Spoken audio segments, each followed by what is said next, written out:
All right, Tesla deliveries are due out shortly. Join us now with more on what's ahead for the stock.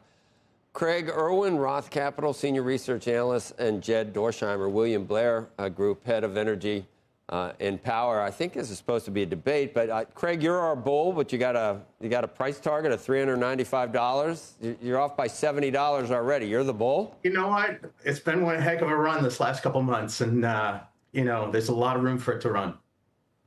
Okay, you can raise your price target. Are you sticking? If you're at $395, you might as well have a sell on it. No, price targets are always, estimates, price targets, ratings are always under review. Fundamentally, nothing's changed. I said in my last note they're going to beat the quarter.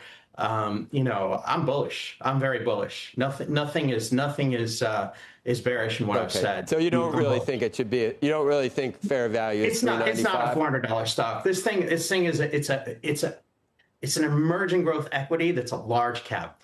This thing's got lots of room to run. Jed, you are the true bear, I think, but do you have a price target? You probably think $395 is too much.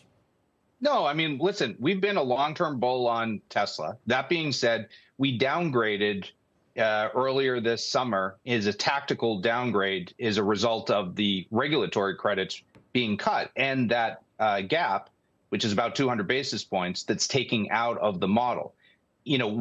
And I think that the market reacted in the way that we thought for a couple of weeks, and then has seen through that largely on some of our data around robo-taxi. So you have a setup here with Tesla where we're going to get great delivery numbers.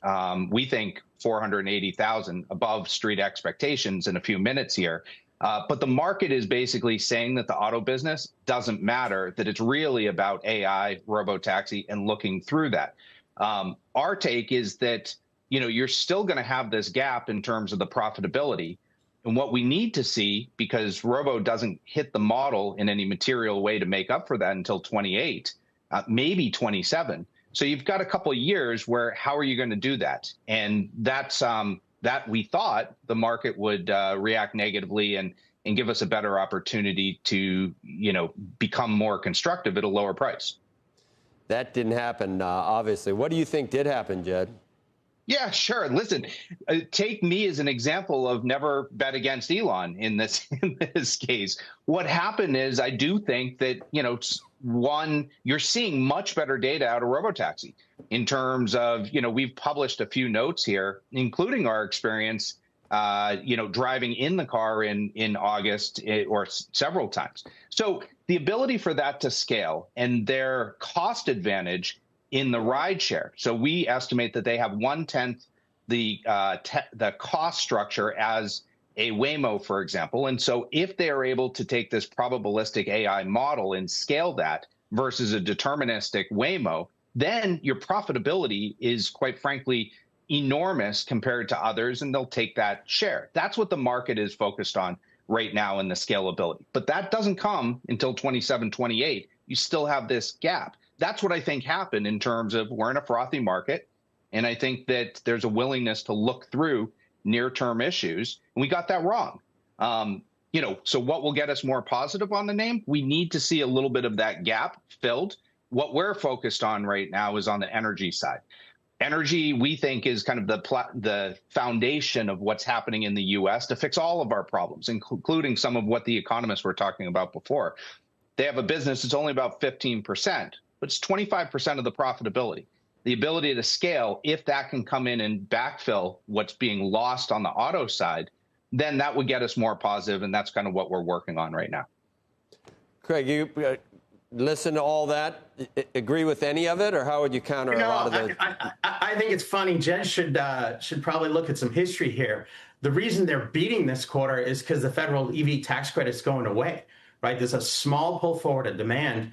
And then everybody else has been building these compliance businesses and these businesses to actually grab the subsidies instead of doing what Elon Musk is doing, building a great company, right? All those guys are retreating from the market. So the market's going to mix towards Tesla over the next several quarters. They beat this quarter as expected. And, the auto business is great. So, put that aside. People don't care if robo-taxi is 28, 29, 30. They want to know, is Tesla going to dominate? How are they doing versus Waymo? Waymo's got 3 monkeys in the back seat. Let's talk about teleoperation engineers, 3 drivers, not 1. Tesla's going to do better than that, right? So the potential for a $1 trillion valuation around robotaxi business is huge. People will discount that out.